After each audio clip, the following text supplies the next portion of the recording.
Fission বিক্রিয়াটা যেখানে ঘটানো হয় সেটাকে আমরা বলি নিউক্লিয়ার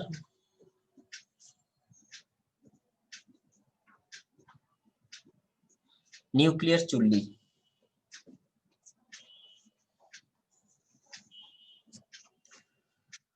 চুল্লিটা কিভাবে তৈরি, কি করা হয় না করা হয় সবকিছু এখানে বলবো।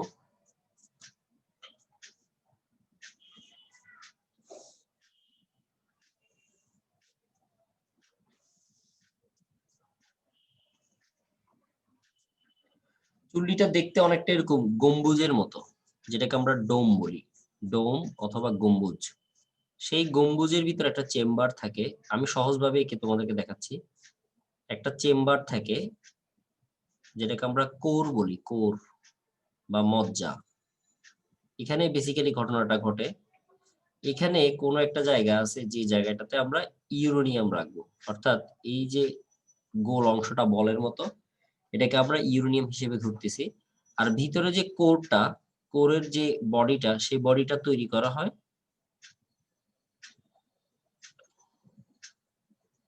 গ্রাফাইট দ্বারা, আর এটা হচ্ছে ইউরেনিয়াম 235।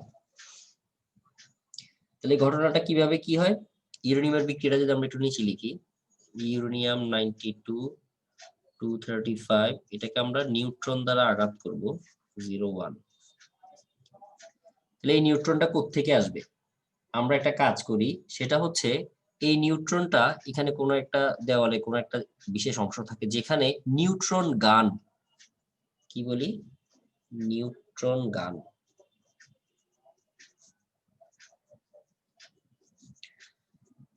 এই নিউট্রন গানের মাধ্যমে আমরা এই নিউট্রনটাকে নিক্ষেপ করি কার কাছে, ইউরেনিয়ামের মধ্যে। সেই নিউট্রনটা গিয়ে এতগুলো ইউরেনিয়াম থেকে যে কোনো একটা ইউরেনিয়ামের নিউক্লিয়াসকে গিয়ে আঘাত করে।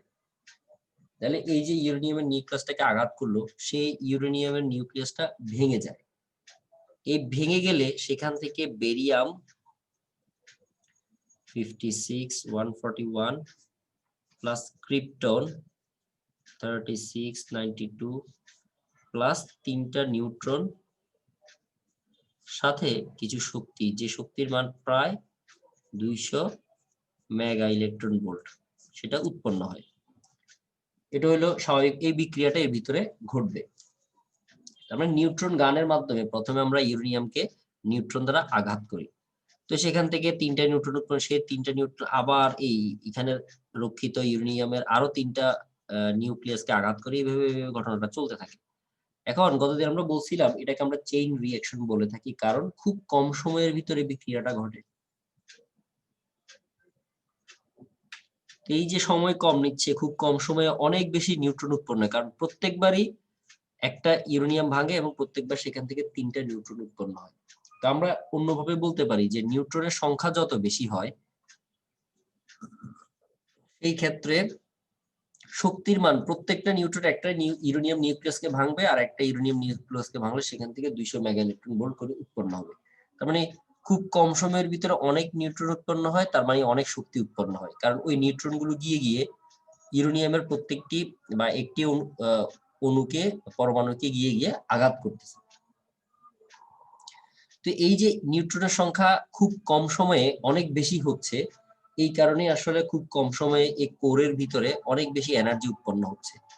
এখন আমরা যদি সেই এনার্জি গুলোকে বাইপাস না করি, তাহলে দেখা যায় একটা সময় সেটা ব্লাস্ট হয়ে যাওয়ার সম্ভাবনা আছে, যেটা পারমাণবিক বোমার ক্ষেত্রে হয়ে থাকে। তো এই ব্লাস্ট যেন না হয়, এই কারণে আমরা শক্তিটাকে বের করে নিই। এটা ছাড়া আরো একটা উপায় আমরা ব্যবহার করি, সেটা হচ্ছে এই যে কোরের ভিতরে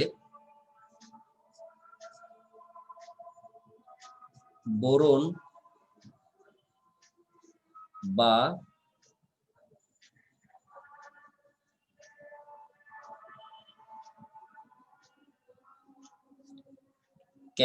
ক্যাডমিয়ামের দণ্ড প্রবেশ করাই।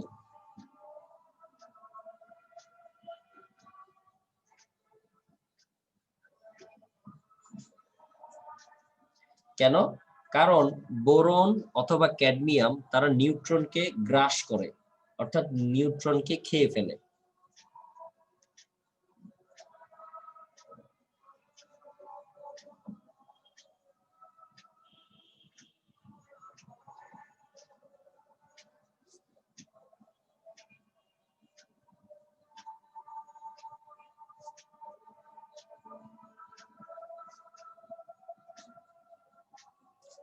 বোরন বা ক্যাডমিয়াম তারা নিউট্রনকে গ্রাস করে, অর্থাৎ এই যে খুব কম সময়ের ভিতরে অনেক বেশি নিউট্রন উৎপন্ন হচ্ছে কোরের ভিতরে,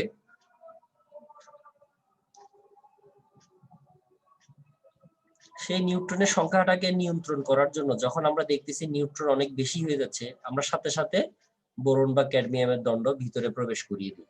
তাহলে ভিতরে প্রবেশ করাইলে কি হয়, এই দণ্ডগুলো সে নিউট্রনকে খেয়ে ফেলে। নিউট্রনকে খেলে নিউট্রনের সংখ্যাটা কিছুটা নিয়ন্ত্রণে আসে, যার কারণে শক্তিটাও মোটামুটি একটা নিয়ন্ত্রণে থাকে। এখন যতক্ষণ ধরে তুমি বোরন বা ক্যাডমিয়ামের দণ্ডগুলোকে ভিতরে প্রবেশ করিয়ে রাখবা, ততক্ষণ পর্যন্ত কিন্তু তারা নিউট্রনকে খেতেই থাকবে। তাহলে নিউট্রনের সংখ্যা কিন্তু কমে যাচ্ছে। আর নিউট্রনের সংখ্যা কমতে থাকলে কিন্তু আবার শক্তি, মানে সংখ্যায় যদি কমে যায়, তাহলে তো তারা গিয়ে নিউক্লিয়াসকে, ইউরেনিয়াম নিউক্লিয়াসকে আর আঘাত করতে পারতেছে না।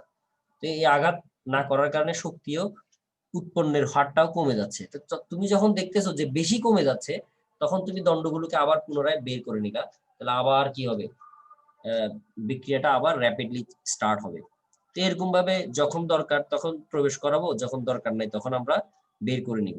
এইভাবে আমরা চাইলে নিউক্লিয়ার চুল্লিটাকে কন্ট্রোলে রাখতে পারি। আর আরো একটা ব্যাপার হচ্ছে, এই যে কোর যে পদার্থ দ্বারা তৈরি, যেটাকে আমরা বলতেছি গ্রাফাইট, গ্রাফাইট কিন্তু শক্তি শোষণ করতে পারে, কারণ গ্রাফাইটকে আমরা বলি কৃষ্ণ বস্তু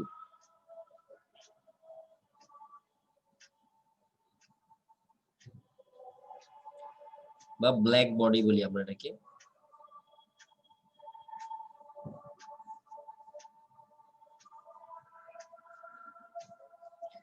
কৃষ্ণ বস্তুর কিছু ধর্ম আছে, যেমন কৃষ্ণ বস্তুর আদর্শ একটা উদাহরণ হিসেবে তুমি কয়লা ধরতে পারো। কয়লাকে নর্মাল অবস্থায় যখন কয়লা থাকে তখন তার কালার থাকে কালো। ভাইয়া, বলো। যদি গ্রাফাইট যদি শক্তি শোষণই করতে পারে, তাহলে আমরা আর বোরন আর ক্যাডমিয়ামের দণ্ড কেন প্রবেশ করাবো? বলতেছি, কৃষ্ণ বস্তুর কিছু ধর্ম আছে। ধর্ম হচ্ছে কৃষ্ণ বস্তু শক্তি শোষণও করতে পারে, শক্তি ছেড়েও দিতে পারে বা নিঃসরণও করতে পারে। তাহলে এই কৃষ্ণ বস্তু যদি তার থেকে বেশি উত্তপ্ত কোনো উৎস পায়, সেই উৎস থেকে শক্তি গ্রহণ করবে। আর যখন ওই উৎস থাকবে না, অর্থাৎ তার চারপাশের মাধ্যম তার থেকে ঠান্ডা হবে, তখন সে শক্তি আস্তে আস্তে ছেড়ে দিবে। সেটা যে কোনো ধরনের শক্তি সে গ্রহণ করতে পারে। তো এখানে আমরা যেটা দেখতেছি সেটা হচ্ছে, এখানে যে শক্তিটা সে গ্রহণ করতেছে সেই শক্তি হচ্ছে ম্যাক্সিমাম হচ্ছে তাপ শক্তি, যেহেতু এখান থেকে প্রচুর পরিমাণে হিট উৎপন্ন হয়। তো এরপরে বিক্রিয়া যখন শেষ হয়ে যায়, তখন সে আবার শক্তিটা কিছু পরিমাণ শক্তি হিট রেডিয়েশন করে, এবং এই গ্রাফাইটের মধ্যে কিছু পরিমাণ রশ্মিগুলা, যেমন গামা রশ্মি, আলফা বিটা কণাগুলো গিয়ে রক্ষিত থাকে, অর্থাৎ তার ভিতরে আটকে থাকে বলা যায় অনেকটা ওরকম। তো এইভাবে আসলে তারা কাজ করে। এখন গ্রাফাইট কেন ব্যবহার করা হয়, এখন মেঘলা যেটা জিজ্ঞেস করছে যে ও যদি শক্তি শোষণই করতে পারে, তাহলে আমরা বোরন আর ক্যাডমিয়াম কেন দিই? আমরা বোরন আর ক্যাডমিয়াম দিই নিউট্রন খেয়ে ফেলার জন্য। নিউট্রন আঘাত করলে না শক্তি আসবে, আর এই গ্রাফাইটের দেওয়ালটা কি এত পরিমাণ শক্তি কি খেতে পারবে নাকি? তাদেরও তো একটা লিমিটেশন আছে। কিন্তু এখানে যে পরিমাণ শক্তি উৎপন্ন হয় সেগুলো, এই পরিমাণ গ্রাফাইটও সেগুলোকে গ্রহণ করতে পারে না। আর শক্তি উৎপন্ন করে যদি গ্রাফাইটকে আমরা খাওয়াই ফেলাই, তাহলে আমাদের বিক্রিয়া করে আর লাভ কি? আমাদের বিক্রিয়ার টার্গেট হচ্ছে শক্তি উৎপন্ন করে সেই শক্তিটাকে অন্য শক্তিতে কনভার্ট করা। আমাদের টার্গেট হচ্ছে শক্তিটাকে কালেক্ট করে অন্য শক্তিতে রূপান্তরিত করা। এখন আমরা যদি এই শক্তিটাকে মানে যেখানে উৎপন্ন করব সেখানেই যদি সেটা শেষ হয়ে যায়, তাহলে আর আমাদের লাভটা কি হচ্ছে? মোটামুটি যেন ইনস্ট্যান্ট, এটা হচ্ছে আমরা সিকিউরিটি মেজারমেন্ট বলতে পারি, যেন কিছুটা শক্তি যেন তারা ধরে রাখতে পারে। যেমন অনেক বেশি শক্তি এখানে যখন হয়ে যাবে, তখন সেটা একটা বোমার মতো হয়ে যাবে, সেটা ব্লাস্ট হইতে চাইবে। তো কৃষ্ণ বস্তু তখন সেই ব্লাস্ট হওয়া থেকে তাকে রক্ষা করে। কিন্তু শক্তির মান যদি অনেক বেশি হয়ে যায় যেটা গ্রাফাইটে সহ্য করতে পারবে না, তখন ব্লাস্ট হয়ে যাবে। যেটা যেটা কোথায় হয়েছে, রাশিয়ার চেরনোবিলে হয়েছে। যে শক্তির মান এত বেশি হয়ে গেছে যে গ্রাফাইট বলো, বোরন, ক্যাডমিয়াম দণ্ড কোনো কিছুই প্রবেশ করিয়ে তুমি সেটাকে কি করতে পারো নাই, কন্ট্রোল করতে পারো নাই। সেটা ভিতরে একটা বোমের আকৃতি, বোমের মতো একটা শক্তি পেয়ে গেছে, সেই ব্লাস্ট শক্তিতে হবেই। এটা সেই ক্ষেত্রে ব্লাস্ট হয়ে গেছে। তো এইভাবে আসলে আমরা নিউক্লিয়ার চুল্লিতে ঘটনাটা ঘটাই এবং সিকিউরিটি মেজারমেন্ট হিসেবে বোরন বা ক্যাডমিয়ামের দণ্ড আমরা ব্যবহার করাই। যখন দেখি শক্তির মান বেড়ে যাচ্ছে, তার মানে নিউট্রনের সংখ্যা বেশি, বেশি সংখ্যক নিউট্রন বেশি সংখ্যক ইউরেনিয়াম পরমাণুকে ভাঙতেছে, সেখান থেকে বেশি পরিমাণ শক্তি উৎপন্ন হচ্ছে। তো এই শক্তিটাকে কন্ট্রোল করার জন্য আমরা বোরন বা ক্যাডমিয়াম ব্যবহার করি, যেন তারা নিউট্রনকে গ্রাস করে ফেলে বা নিউট্রনের সংখ্যা যেন কমিয়ে ফেলে। এই ছিল আমাদের ব্যাপার আর কি। আর শক্তি যেটা উৎপন্ন হবে সেটা বাইপাসের একটা সিস্টেম থাকবে। বাইপাস মানে সেটা আমরা এখান থেকে বের করে নিই, কন্টিনিউয়াস বের করে নিই। তাহলে ওই পরিমাণ শক্তি কন্টিনিউয়াস বের করলে সেখান থেকে শক্তির রূপান্তর ঘটানো সম্ভব হবে। তো এইভাবে আমরা নিউক্লিয়ার চুল্লিতে কি করে থাকি, বিক্রিয়া ঘটিয়ে থাকি। কোন বিক্রিয়া? ইউরেনিয়ামের বিক্রিয়া। ইউরেনিয়াম কেন ব্যবহার করা হয়? কারণ ইউরেনিয়াম প্রকৃতিতে বেশি পরিমাণে পাওয়া যায় অন্য তেজস্ক্রিয় পদার্থের তুলনায়। যদি অন্য কোনো কিছু পাওয়া যেত তাহলে আমরা অন্যটা ইউজ করতাম। যেহেতু ইউরেনিয়াম পাওয়া যায় সেজন্য আমরা ইউরেনিয়ামকে ব্যবহার করি। এবার এটা গেল একটা। এই ছিল আমাদের নিউক্লিয়ার ফিশন সম্পর্কিত ব্যাপার। আর ফিউশন কাকে বলে? ফিউশন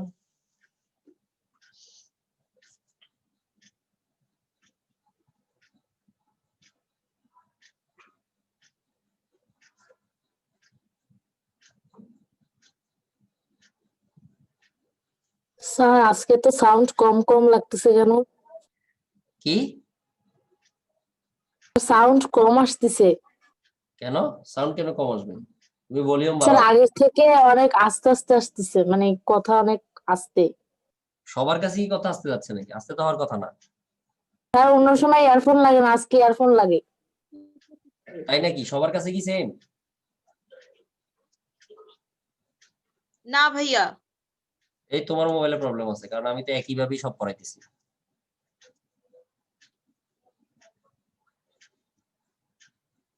হাইড্রোজেনের কয়টা আইসোটোপ আছে জানো সবাই? 3টা। হাইড্রোজেন, ভাইয়া 3টা। ডিউটেরিয়াম, টিট্রিয়াম, তাই তো নাকি? জি ভাইয়া। হইছে নি? আমারটা হইছে?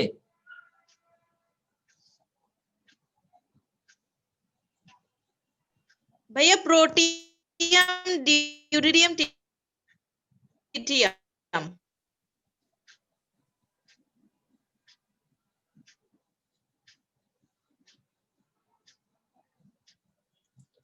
এ হলো ফিউশন।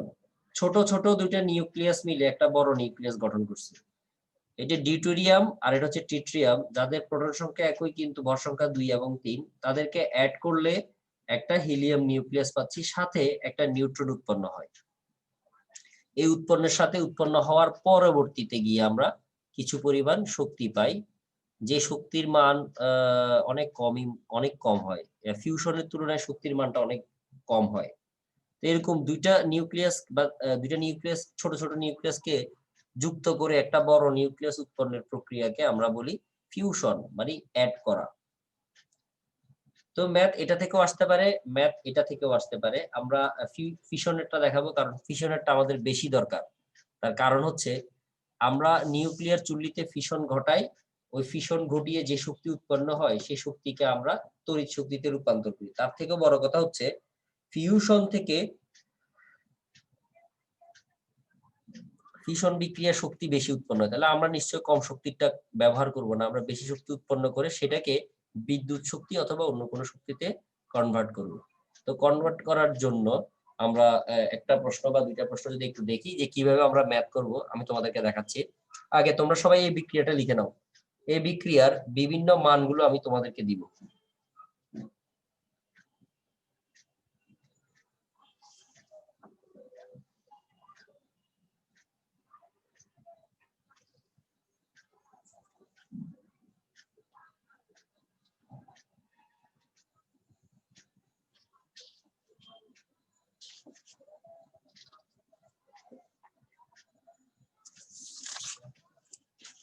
আমি আগে প্রশ্নটা লিখতেছি, এরপর অঙ্কের প্রসেসটা তোমাদেরকে আমি বলে দিব।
ইউরেনিয়ামের পুরো বিক্রিয়াটা আমরা লিখলাম, এটা একটা প্রশ্ন।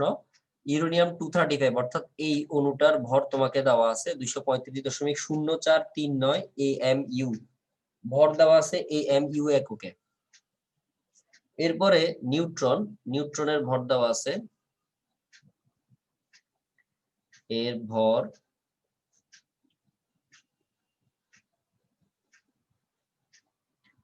1.0087 AMU।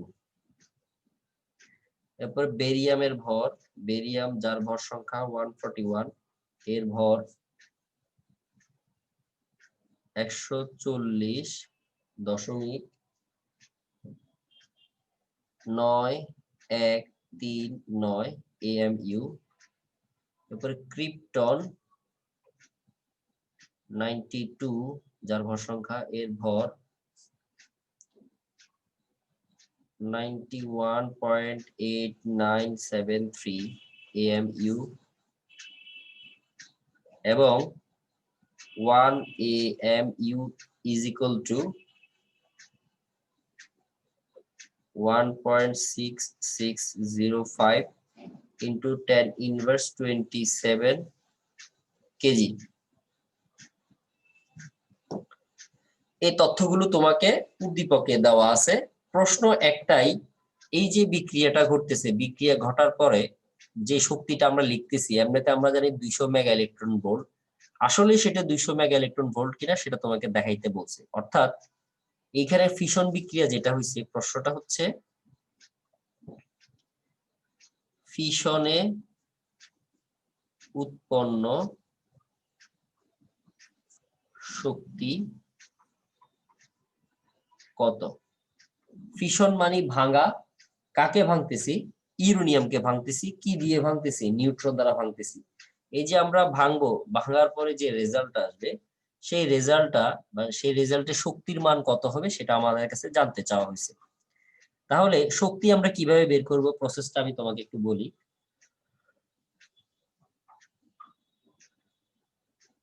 বিক্রিয়ার আগে বিক্রিয়ক হচ্ছে 2টা, বিক্রিয়ার পরে উৎপাদ হয়েছে 3টা। তারপরেও বিক্রিয়ার আগে তাদের দুইজনের ভর যদি তুমি যোগ করো, তাদের ভর যা হবে, আমি এমনিতে মনে মনে ধরলাম যে বিক্রিয়ার আগে তাদের ভর হচ্ছে M1। এরপরে বিক্রিয়ার পরে যাদেরকে পাচ্ছি আমরা, তাদের 3 জনের ভরকে ধরলাম আমি M2। হিসেব করে দেখা যায় যে বিক্রিয়ার আগে মোট ভর আর বিক্রিয়ার পরে মোট ভরের মাঝখানে একটা পার্থক্য তৈরি হয়। অর্থাৎ আগে ভর M1 যেটা, সেটা বেশি হয় কার তুলনায়? M2 এর তুলনায়। তাহলে ঘটনাটা কি ঘটে? এই যে M1 থেকে M2 বেশি হয়, তো যেটা পার্থক্য তাদের, সেই ভরের পার্থক্যটাই কিসে রূপান্তরিত হয়ে যায়? এনার্জি বা শক্তিতে রূপান্তর হয়। আমি আবার বলতেছি, বিক্রিয়ার আগে যে মোট ভর, যেটাকে আমরা M1 বলতেছি, আর বিক্রিয়ার পরে যেগুলো উৎপন্ন হয় তাদের মোট ভরের তুলনা করলে দেখা যায় আগে ভরটা বড় হয়। এই আগে ভরটা যে বড় হয়, যতটুকু বড় হয় মানে যতটুকু বেশি আর কি ভর, সেই বেশি ভরটা কিসে রূপান্তরিত হয়? শক্তিতে। কিভাবে? কারণ আমরা আইনস্টাইনের সমীকরণ পড়ছি E = del m c²। তো ওখান থেকে আমরা বলতে পারি যে কিছু পরিমাণ ভর কিসে রূপান্তরিত হয়ে যাচ্ছে, এনার্জি বা শক্তিতে রূপান্তরিত হয়ে যাচ্ছে। বুঝা গেছে? জি স্যার। এবার আসো অঙ্কটা আমরা কিভাবে করব। আমাদেরকে যেটা করতে হবে, আমাদেরকে সবগুলো ভরই দেওয়া আছে, আমাদেরকে জাস্ট বিক্রিয়ার আগে ভর m1 আর বিক্রিয়ার পরে ভর m2 টা আগে নির্ণয় করতে হবে। তাহলে লিখলাম বিক্রিয়ার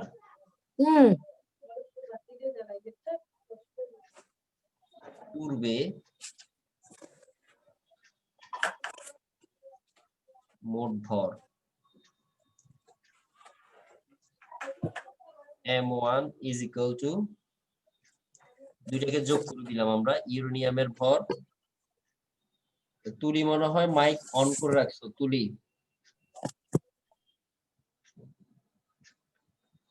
প্রথমে ইউরেনিয়ামের ভর 235.0439 যোগ নিউট্রনের ভর 1.0087 একক হবে AMU, অ্যাটমিক মাস ইউনিট। দুইটাকে আমরা যোগ করে দেখি কত আসে, 235.0439 যোগ 1.0087 236.0526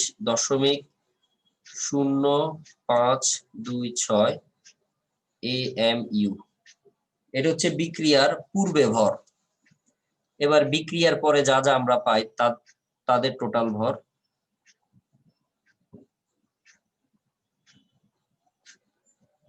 বিক্রিয়ার পরে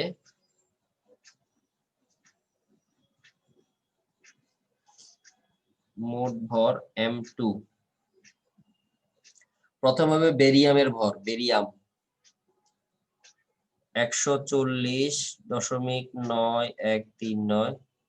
এরপরে হচ্ছে ক্রিপ্টনের ভর 91.8973। এরপরে হচ্ছে তিনটা নিউট্রন, একটু খেয়াল রাখতে হবে, আমরা যদি বিক্রিয়াটা দেখি তিনটা নিউট্রন, তাহলে একটা নিউট্রনের ভরের সাথে 3 গুণ করতে হবে, তাহলে 3 গুণ 1.0087। দেখি মোট ভর কত আসে।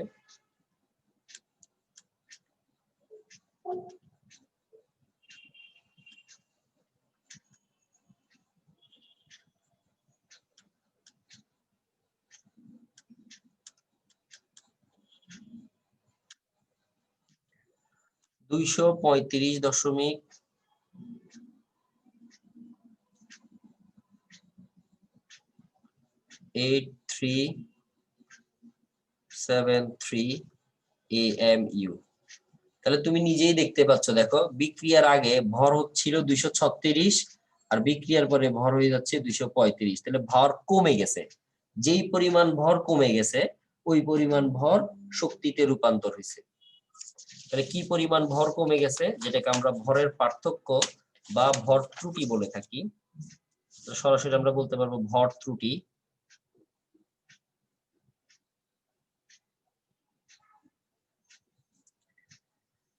del m is equal to বড় ভর মানে আগের ভর মাইনাস পরের ভর 236.0526 বিয়োগ 235.8373। সব একক হচ্ছে AMU তে। পার্থক্য দেখি কত আসে।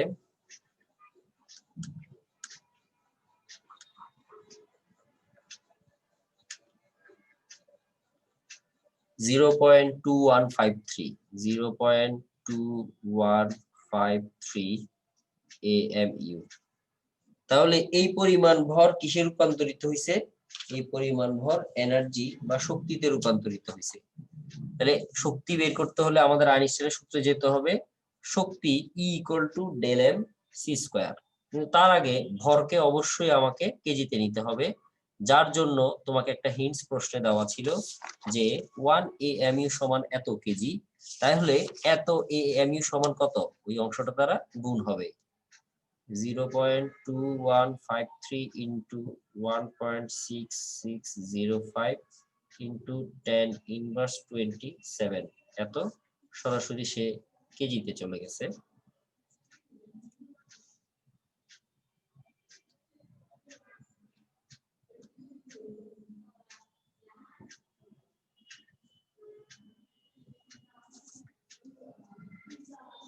Three point five seven five into 10 inverse 28 KG. দেখো সবার আসে কিনা এটা। এই পরিমাণ ভরকে আমরা এবার শক্তিতে রূপান্তর করব। তাহলে উৎপন্ন শক্তি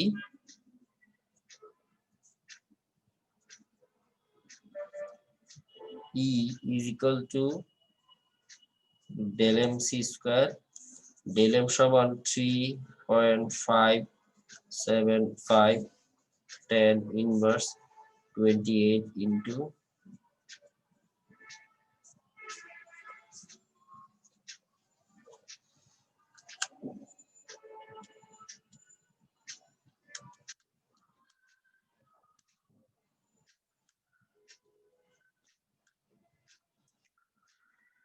3.2175 into 10 inverse 11 এত জুল। কিন্তু আমরা এতদিন পড়ছি মেগা ইলেকট্রন ভোল্টে, আমরা এই কারণে এই জুলটাকে মেগা ইলেকট্রন ভোল্টে নিয়ে যাব। প্রসেস কি মনে আছে? মেগা ইলেকট্রন ভোল্ট থেকে কিভাবে জুলে নেই? জি ভাইয়া। 3.2175 into 10 inverse 11। তাহলে প্রথমে তাকে মেগাতে নিতে হবে 10 to the power 6। হয়ে যাবে। কি বুঝি নাই? মেগা ইলেকট্রন ভোল্ট আনিলে কি হয়ে যাবে অঙ্কটা? হ্যাঁ, কেটে দিবে? না না হয়ে গেছে, অঙ্ক হয়ে গেছে। জাস্ট দেখার জন্য যে আমরা যে 200 বলি এটা কি 200 আছে কিনা। অঙ্ক হয়ে গেছে এমনিতে, অঙ্ক শেষ হয়ে গেছে। এখান পর্যন্তই অঙ্ক শেষ।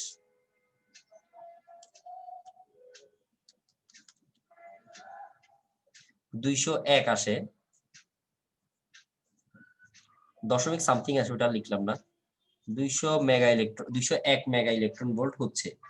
তাহলে এখন তো তোমাকে নিজে থেকে বের করতে বলছে, এই কারণে আমরা এভাবে বের করছি। তুমি জুল পর্যন্ত অঙ্ক করলেও হইতো, কোনো সমস্যা নেই। বাট প্রশ্ন যদি উল্লেখ করে দেয় কত শক্তি উৎপন্ন হবে মেগা ইলেকট্রন ভোল্টে, বের করো, তখন নিতে হবে।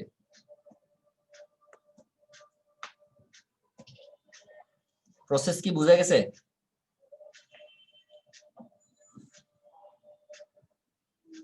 সবার উদ্দেশ্যে বলতেছি, সবার কি হয়েছে? জি ভাইয়া। এইভাবে একটা ইউরেনিয়াম পরমাণুকে নিউট্রন দ্বারা আঘাত করে ভাঙা হলে সেই ইউরেনিয়াম থেকে আমরা 201 মেগা ইলেকট্রন ভোল্ট শক্তি পাবো। কথা ক্লিয়ার? এটা ছিল এক টাইপের অঙ্ক। এরকম অনেক টাইপের অঙ্ক আমাদের এখানে আসবে।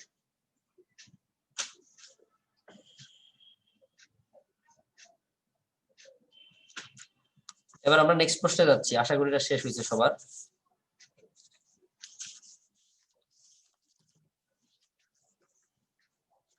নেক্সট প্রশ্ন হচ্ছে, তোমাকে 1 কেজি ইউরেনিয়াম দেওয়া হয়েছে।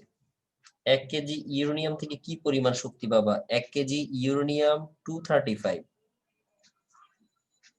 হতে কি পরিমাণ শক্তি পাওয়া যাবে প্রতি ফিশনে উৎপন্ন শক্তি 200 মেগা ইলেকট্রন ভোল্ট। তোমাকে একটা প্রশ্ন দিচ্ছে যে 1 কেজি পরিমাণ ইউরেনিয়াম তোমাকে আমি দিলাম, এবং একটা ইউরেনিয়াম পরমাণু যদি তুমি ভাঙো সেখান থেকে তুমি 200 মেগা ইলেকট্রন ভোল্ট শক্তি পাবা। তাহলে 1 কেজিকে ভাঙলে, 1 কেজি ইউরেনিয়ামকে ভাঙলে তুমি কি পরিমাণ শক্তি পাবা? প্রথমে প্রসেসটা আমি বলে দিচ্ছি যে একটা ইউরেনিয়াম ভাঙলে এত শক্তি পাও। তাহলে 1 কেজির ভিতরে কয়টা ইউরেনিয়াম আছে তোমাকে আগে সেটা জানতে হবে। তাহলে 1 কেজি কে ভাঙলে তার মানে অতগুলো ইউরেনিয়াম আমরা ভাঙবো। তাহলে একটাতে যদি এত শক্তি পাই তাহলে অতগুলো পরমাণুতে ইউরেনিয়ামের পরমাণুতে আমরা কি পরিমাণ শক্তি পাবো ঐকিক নিয়ম দিয়ে আমরা করে ফেলতে পারবো। তাহলে আমাদের একটাই টার্গেট, সেটা হচ্ছে 1 কেজি ইউরেনিয়ামে কয়টা পরমাণু আছে। আর শক্তিকে আমরা জুলে নেই, এখানে যেহেতু আমাদেরকে মেগা ইলেকট্রন বলছে আমরা সেটাকে কনভার্ট করে নিব, করে জুলে নিয়ে যাব। তাহলে 200 অ্যান্সার লিখে দিচ্ছি, 200 mega electron volt is equal to হচ্ছে 200 into 10 to the power 6 into 1.6 10 inverse 19। সবকিছু গুণ করলে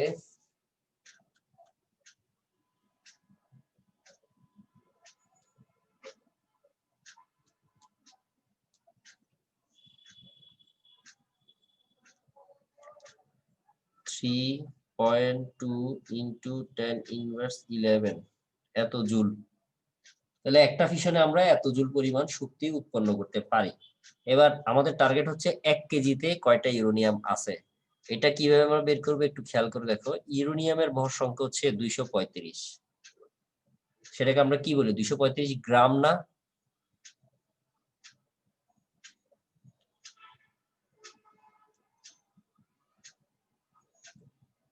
পরমাণুর যে ভর সংখ্যাগুলো দেওয়া থাকে সেগুলো কি এককে থাকে, গ্রামে নাকি কেজিতে? গ্রামে। গ্রামে। গ্রামে। গ্রামে। তাহলে আমরা একটা কথা বলতে পারি যে ইউরেনিয়ামের জন্য 235 গ্রাম মানে হচ্ছে 1 মোল। বলা যাবে না?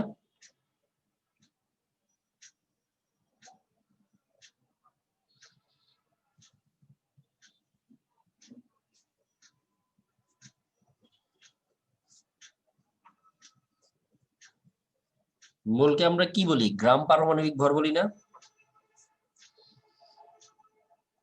জি ভাইয়া। এই কথাটা আমরা লিখলাম যে ইউরেনিয়াম 235 এর 1 মোল মানে হচ্ছে 235 গ্রাম ইউরেনিয়াম। তাহলে 1 মোলে কয়টা পরমাণু থাকে? আমরা সবাই জানি অ্যাভোগাড্রোর সংখ্যার সমান সংখ্যক পরমাণু পাওয়া যায়। তাহলে আমরা সুন্দরভাবে লিখতে পারি যে 235 গ্রাম U235 এ পরমাণুর সংখ্যা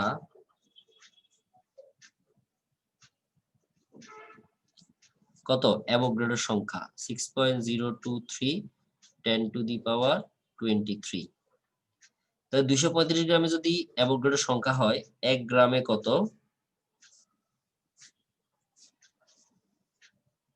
6.023 10 to the power 23 divided by 235।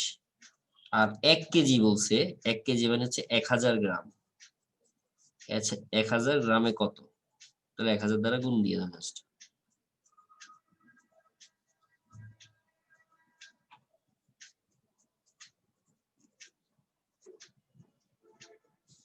এতটি পরমাণু থাকবে 1000 গ্রাম বা 1 কেজিতে।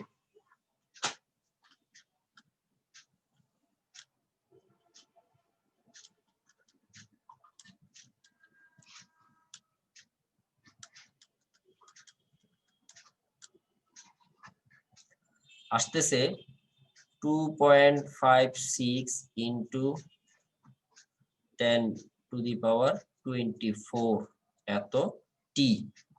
তার মানে 1 কেজিতে এতগুলো ইউরেনিয়ামের পরমাণু থাকে, যেটা আমাদের টার্গেট ছিল। তাহলে আমরা কিছুক্ষণ আগেই লিখছি যে একটা পরমাণু ভাঙলে এত জুল পাওয়া যায়। তাহলে 1 কেজি ভাঙলে অর্থাৎ এতগুলো পরমাণু ভাঙলে কত শক্তি পাবো, যেটা আমার কাছে জানতে চাওয়া হয়েছে। তাহলে ওইটাও আমরা ঐকিক নিয়মে লিখতেছি যে একটি ফিশন মানে হচ্ছে একটা ইউরেনিয়ামের পরমাণুকে ভাঙা। তো আমরা সরাসরি লিখতে পারবো একটি ফিশনে উৎপন্ন শক্তি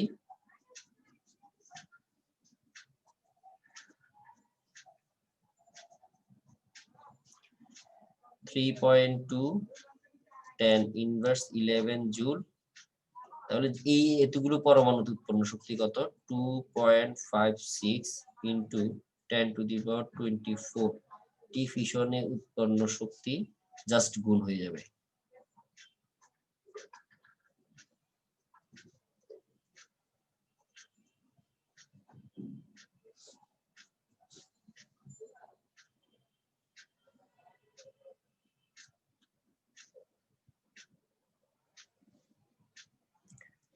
8.2 into 10 to the power 13 এত জুল। তাহলে এই পরিমাণ শক্তি তুমি উৎপন্ন করতে পারবা 1 কেজি ইউরেনিয়ামকে বিভক্ত করা হলে। কথা কি বুঝছো কিনা দেখো, ম্যাথটা বুঝছো কিনা আবার টোটালি দেখো, নিজে যেভাবে করছো বা আমি যেভাবে করাই দিছি, যে 1 কেজি ইউরেনিয়াম হতে কি পরিমাণ শক্তি পাওয়া যাবে। লেখা আছে প্রতি ফিশনে উৎপন্ন শক্তি 200 মেগা ইলেকট্রন ভোল্ট। প্রথমে আমরা 200 মেগা ইলেকট্রন ভোল্ট অর্থাৎ একটা ফিশনে যে পরিমাণ শক্তি পাই সেটাকে জুলে কনভার্ট করলাম। তারপর আমরা লিখলাম যে ইউরেনিয়ামে 235 গ্রাম সমান হচ্ছে 1 মোল। তাহলে বলতে পারবো 1 মোলে পরমাণু সংখ্যা হচ্ছে অ্যাভোগাড্রোর সংখ্যা, সেটাকে লিখছি 235 গ্রামে ইউরেনিয়ামে পরমাণু সংখ্যা হচ্ছে অ্যাভোগাড্রোর সংখ্যার সমান। প্রায় 1 গ্রামে কত, 1000 গ্রামে কত। তাহলে 1000 গ্রামে যতগুলো ইউরেনিয়ামের পরমাণু আছে সবগুলোকে আমরা ভাঙবো, ভাঙলে যে পরিমাণ শক্তি পাবো 8.2 into 10 to the power 13 joule. সবাই কি বুঝতে পারছো? জি ভাইয়া। আশা করি সবাই বুঝতে পারছো। বুঝতে যদি পারো তাহলে আমি তোমাদেরকে একটা কাজ দেই, এটা এখন তোমরা করবা আর কি।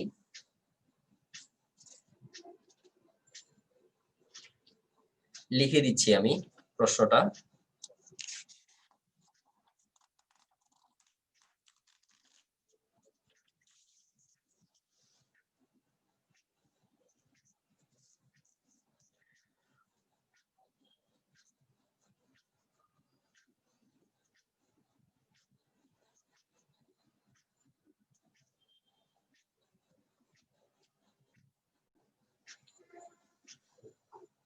প্রতিদিন 14 into 10 to the power 6 joule শক্তি উৎপন্ন করতে কি পরিমাণ ইউরেনিয়াম 235 এর প্রয়োজন। প্রতি ফিশন উৎপন্ন শক্তি হবে 200 মেগা ইলেকট্রন।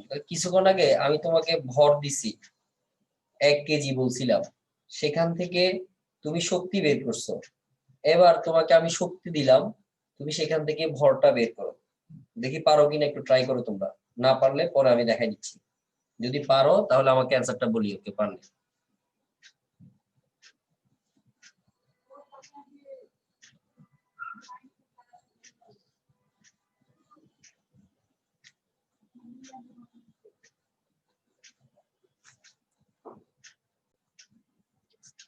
প্রতিটা ফিশনে শক্তি পাবো এত, তাহলে আগের মতো এটাকে যদি আমরা 200 মেগা ইলেকট্রন ভোল্টকে যদি জুলে নেই তাহলে কত পাবো।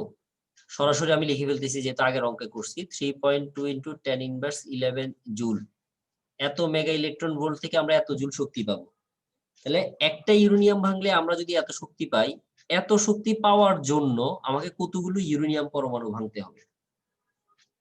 আমরা কথাটাকে উল্টাই লিখলাম, 3.2 করে করব। হ্যাঁ বুঝি নাই। উল্টা করে করব অঙ্কটা, হ্যাঁ, উল্টা করে এত জুল শক্তি পাওয়া যায় একটি ফিশনে।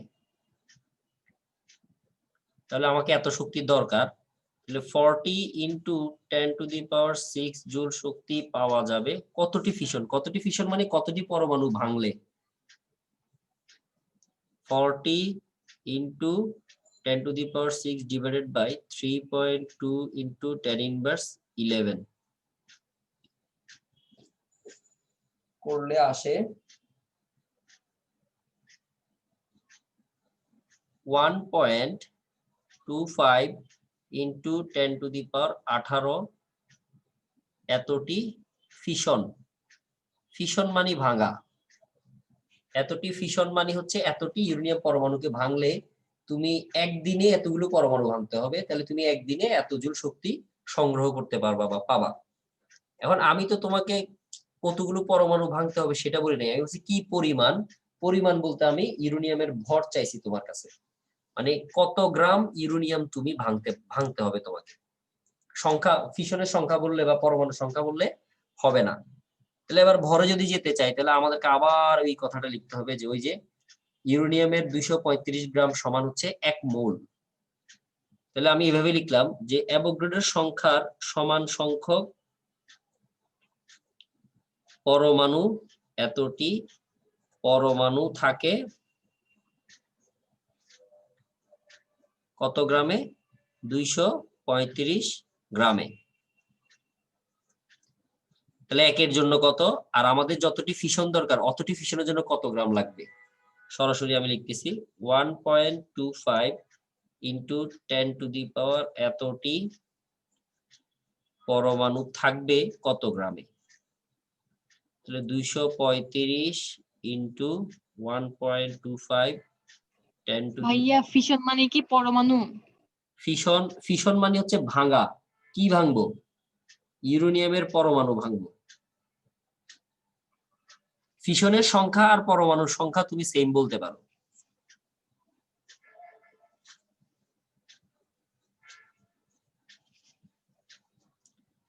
তাহলে ক্যালকুলেশন করলে কত আসতেছে?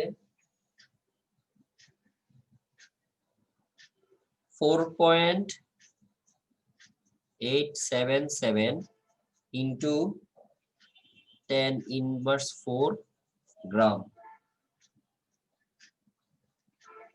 তার মানে দৈনিক এত গ্রাম ইউরেনিয়াম তোমাকে ভাঙতে হবে যদি তুমি প্রতিদিনের হিসেবে ওই যে প্রশ্নটা আমরা দিলাম 40 × 10⁶ জুল শক্তি উৎপন্ন করতে চাও। কথা কি বোঝা গেছে?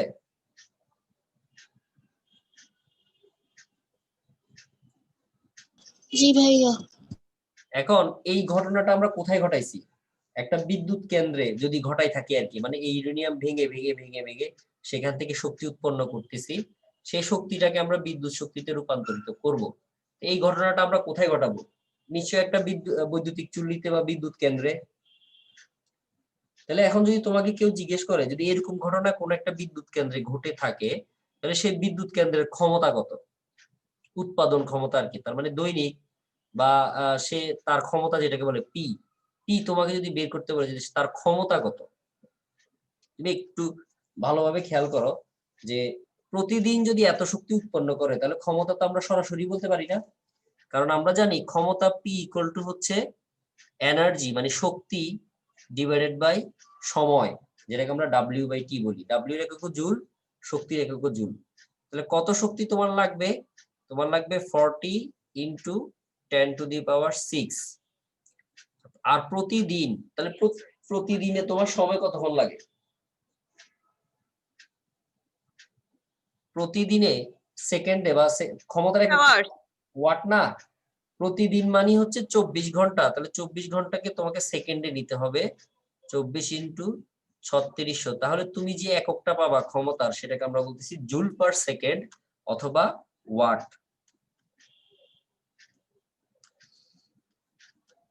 এটা আলাদা, এটা ওটা আগেরটার সাথে মিল নাই।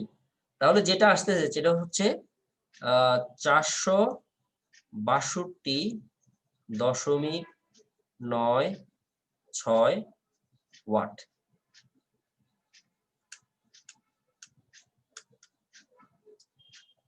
তার মানে তুমি এই ঘটনাটা যেটা আমি প্রশ্ন লিখছি সেই প্রশ্নটা যদি কোনো বিদ্যুৎ কেন্দ্রে আমরা ঘটাই থাকি, মানে কোনো বিদ্যুৎ কেন্দ্রে যদি প্রতিদিন এত শক্তি উৎপন্ন হয় ইউরেনিয়াম ভেঙে, তাহলে সেই বিদ্যুৎ কেন্দ্রের ক্ষমতা যদি তোমাকে জিজ্ঞেস করে তাহলে তুমি বলতে পারবা যে সেই বিদ্যুৎ কেন্দ্রের ক্ষমতা হচ্ছে 462.96 ওয়াট। ওয়াটের পরিবর্তে আমরা কি লিখি? আরেকটা একক আছে, সে এককটা কি? Unit. Joule per second. Unit. না না, জুল পার সেকেন্ড বলে, ইউনিট অন্য জিনিস আবার।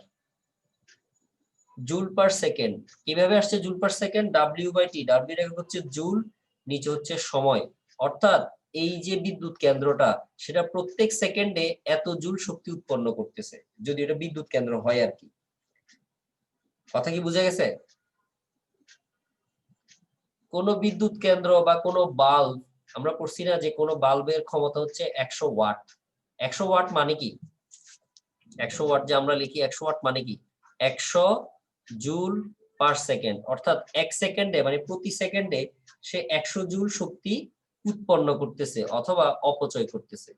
যেমন বাল্ব কি করে? সে 100 জুল তড়িৎ শক্তি গ্রহণ করে এবং সেই 100 জুল তড়িৎ শক্তিকে আলো এবং তাপ শক্তিতে রূপান্তরিত করে। ক্ষমতা মানে প্রতি সেকেন্ডে যত জুল শক্তি উৎপন্ন করবে অথবা অপচয় করবে। উৎপাদন কেন্দ্র হলে উৎপন্ন করবে, আর অন্য কোনো ডিভাইস হলে সেটা অপচয় মানে শক্তির রূপান্তর ঘটাবে। তোমরা কি বুঝতে পারছো? জি ভাইয়া জি বুঝছি। স্যার। সিস্টেম কি বুঝা গেছে কিছুটা? জি স্যার, বুঝছি। ঠিক আছে, সিস্টেম যদি বোঝা যায় ভালো। এই অংশটুকু তোমরা আরেকটু ভালোভাবে দেখবা। দেখলে আমি দুইটা প্রশ্ন তোমাদেরকে একটু মেসেঞ্জারে দিয়ে দিচ্ছি। ওই দুইটা প্রশ্ন তোমরা বাসায় ট্রাই করবা। দুইটা না, একটা প্রশ্নই দিব মনে করো। ওই একটা প্রশ্ন থেকে আমি নিজেই দুইটা বানাই দিব তোমাদেরকে। তোমরা আগে নিজেরা ট্রাই করবা। এই যে ক্ষমতার যে ব্যাপারটা বলছি, ক্ষমতা দিয়ে আর কি, দেখো পারো কিনা। যদি পারো তো ভালো। 9 নম্বরের একটা প্রশ্ন আমি তোমাদের সাথে শেয়ার করতেছি, দেখো।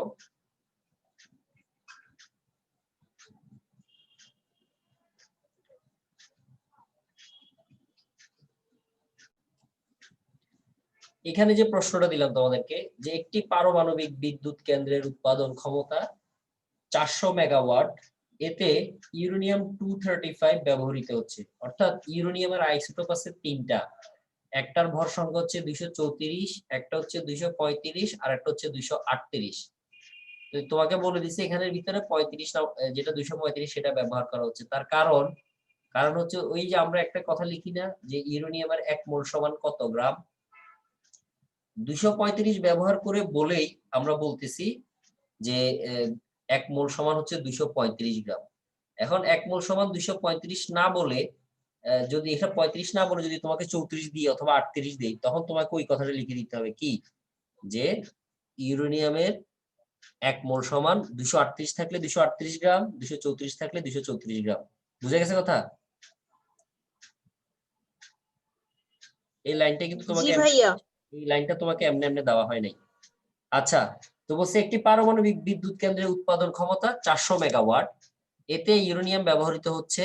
ফিশনে উৎপন্ন শক্তি 200 মেগা ইলেকট্রন ভোল্ট হলে মাসে কি পরিমাণ ইউরেনিয়ামের দরকার হবে? তো তোমাদেরকে আমি যেটা বাড়ির কাজ দিচ্ছি ওইটা হয়তো তুমি প্রথমেই বুঝবা না, সেটা বোঝার জন্য আমি তোমাদেরকে এই অঙ্কটা আগে করাই দিচ্ছি।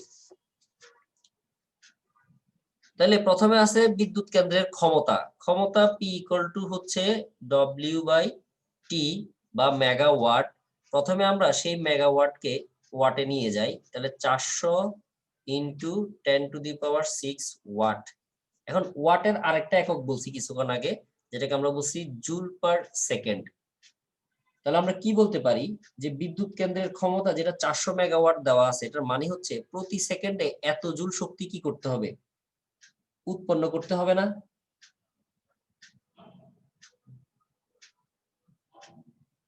হ্যাঁ, জি ভাইয়া। কিন্তু আমাকে হিসেব বলছে কিসে, মাসে। তাহলে সেকেন্ডের হিসেব বললে হবে, আমাকে মাসের হিসেব দেখাইতে হবে না? জি ভাইয়া। তাহলে এই কারণে আমরা P সমান সমান আবার এখানে লিখলাম W/T 400 ইন্টু 10⁶। এবার W সমান 400 ইন্টু 10⁶ ইন্টু টি। টি এর মান এখন আমরা কত বসাই দিব? আগে তো এমনিতে 1 সেকেন্ড বসাইতাম, এখন যেহেতু মাসের হিসাব চাইছে আমরা এক মাসকে কিসে কনভার্ট করব, সেকেন্ডে কনভার্ট করব। তাহলে টি ইকুয়াল টু হচ্ছে 1 মাস যদি বলি 30 দিন ইন্টু 30 দিনকে ঘন্টা নিলে 24 ঘন্টা ইন্টু ঘন্টাকে মিনিটে নিলে 60 ইন্টু 60 এত সেকেন্ড। 1 মাস সমান হচ্ছে এত সেকেন্ড। 30 into 24 into 3600। এটাকে আমরা আলাদাভাবে ওখান থেকে বের করে নিয়ে আসি।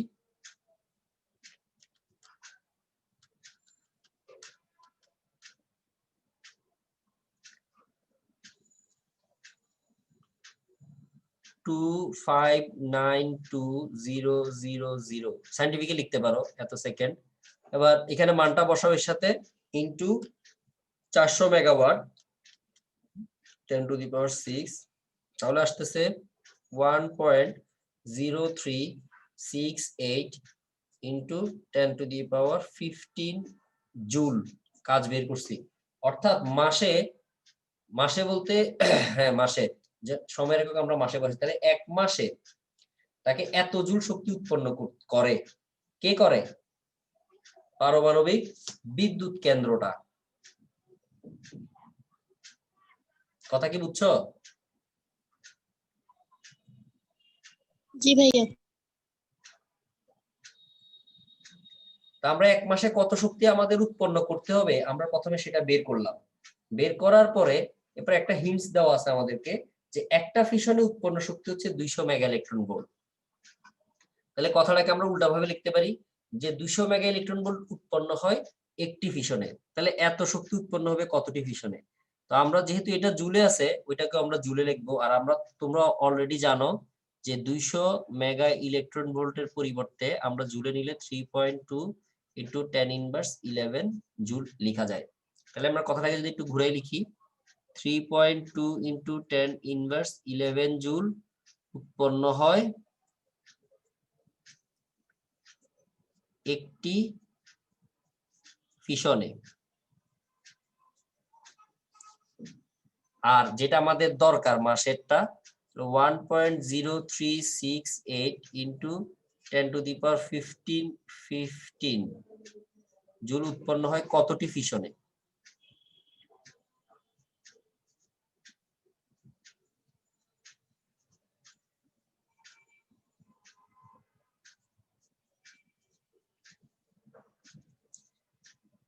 কতটি ফিশন আসে হিসেব করে একটু দেখো।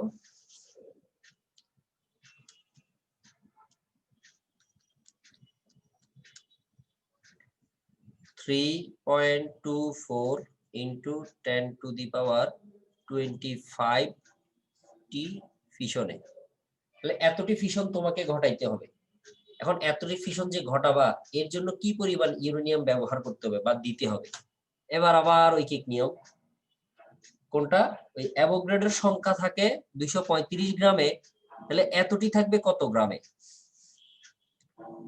6.023 10⁻23 এতটি ইউরেনিয়াম পরমাণু থাকে 235 গ্রামে। আর আমরা এখানে যেটা লিখছি 3.24 × 10⁻25 এতটি ইউরেনিয়াম পরমাণু থাকবে কয়টাতে? সরাসরি হিসাবটা করে ফেলো। এখানে যেটা আছে সেটার সাথে 235 গুণ হবে, অ্যাভোগাড্রোর সংখ্যা দ্বারা ভাগ হবে। 12,641.5 সরাসরি লিখতেছি আমি 12,641.5 গ্রাম। সেটাকে যদি তুমি 1000 দ্বারা ভাগ দাও গ্রাম চলে যাবে কেজিতে, তাহলে তুমি লিখতে পারবা 12.64 কেজি। গ্রামে লিখলে 12,641 গ্রাম। গ্রাম থেকে যদি কেজিতে নিলে চাও নিলে নাও, না নিলে না নাও। 12.64 কেজি। বুঝে গেছে সবার?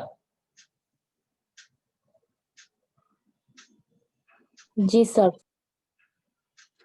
আশা করি সবাই বুঝতে পারছো। এইটার মতোই এই অঙ্কটার মতোই হুবহু অঙ্ক হচ্ছে যেটা তোমাদেরকে আমি দিছি, শুধু ওখানে একটা পার্সেন্টেজের একটা অংশ অ্যাড করা আছে। তোমরা ওটা একটু চিন্তা করে বের টের করার চেষ্টা করো। যদি না পারো নেক্সট দিন ইনশাআল্লাহ দেখাই দিব আর কি। ঠিক আছে? জি স্যার। কারো কোনো কোশ্চেন জি থাকলে ভাইয়া। কারো কোনো কোশ্চেন থাকলে করতে পারো।